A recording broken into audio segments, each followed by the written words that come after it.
ไอ้ยะวันนี้มาพบกับปุ้มบางมี่หมายเดียวกันแล้วกับปุ้มนะกาวันนี้ปุ้มเอาประวัติการจนแบบกล่าวก้องวัวกูดังกูซ่องกิโล1 กีดตีจนกันวันที่3 กุมภาพันธ์จนเงินติดซาน้ำอีในมาฟ้ากันครับกูนี่เล่งได้ว่าตัวดีตัวดังเบอร์ฟ้าวก้องเกยไล่ก้นแล้วว่ามันโออื่นเดินอากาศเลยกับปุ้มนะระว่างเกยแดงลำในกับกังกูหน้าป้าเปื่อนรักกลางในกันว่ากันมาตีเกยรักเกยแดงลำในกด1เกยรักกังกูหน้าป้ากดร้องมาตีครับการสำหรับตอนนี้เกยเล่นวัวหลวงหน้ากาวกลุ่มบังมี่หมายเดียว VIP ตอนนี้กาเปิดหลวงนายได้กันก้อนแล้วยาวๆนะครับเปิดมาเบียดเลยเปิดรถเปิดตี้เปิดไว้บังได้กามได้แตงกินตรงกลางบายตานกดลิงที่อยู่หน้าโจงหรือ SID ไลน์ที่เกี้ยนอยู่หน้าโจงมาได้เลยครับผมกาเดี๋ยวเราไปกว้างประวัติการจนแบบกล่าวกันครับกับตัวที่ตาเห็นอยู่หน้าจอสายมือนี่ชื่อว่านูดงามเนื้อวิจาหรือว่าไก่แดงลำในจนมาแล้วอ้าวอ้นไม่อ้นแปะไก่ลาทุดหนาปลดนี่ตีตามีดำไก่แดงลำในตัวนี้จน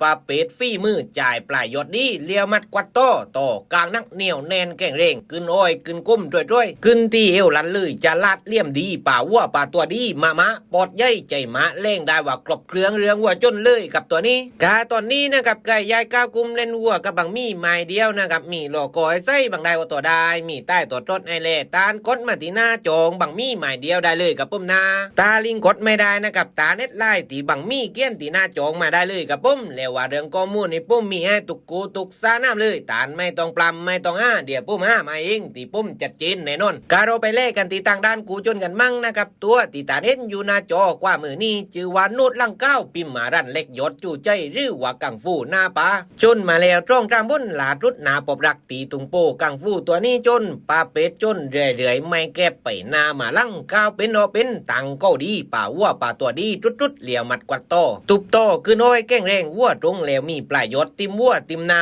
ฝีมือเดินจอนเดินจุกเป็นมวยรอจุ่มว่าเละกันตึงลินแน่นอนกูนี่กาสำหรับลูกปีนายวัวเต่าแกสมาชิกคนไหนไม่มีตีเล่ไม่มีตีเล่นตานกดลิงที่อยู่หน้าโจงหรือ SID ไลน์ที่เกี้ยนอยู่หน้าโจงมาได้เลยกับปุ้มแล้วว่ากูนี่เปื่อนรักกังในกันมั่งว่ากันมาตีไก่รักไก่แดงลำในกด1ไก่รักกังฟูหน้าป้ากดจ้องมาตีกับปุ้ม